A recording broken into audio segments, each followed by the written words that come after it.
तदानने कान्तिपयपयोनिधौ निमज्जनोन्मज्जनकेलिकारिणा सुमेषुणा नूनमिमौ समुद्यतौ भुजौ भ्रुवौ रूपभृतौ विराजताम्।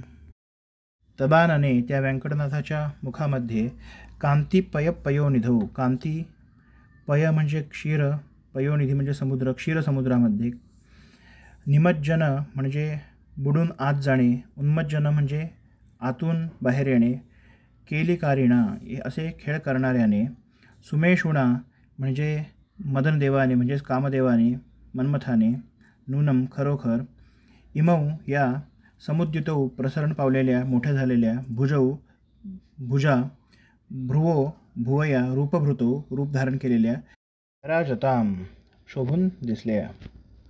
व्यंकटनाथाच्या मुखकमलाचे वर्णन करताना नारायणाचार्य सांगतात की व्यंकटनाथाचे मुख हे अतिशय सुंदर असे कांतियुक्त, जणू काही क्षीरसमुद्राची कांतीच त्या मुखामध्ये उतरलेली आहे आणि व्यंकटनाथाच्या भुवया त्याहूनही सुंदर आहेत।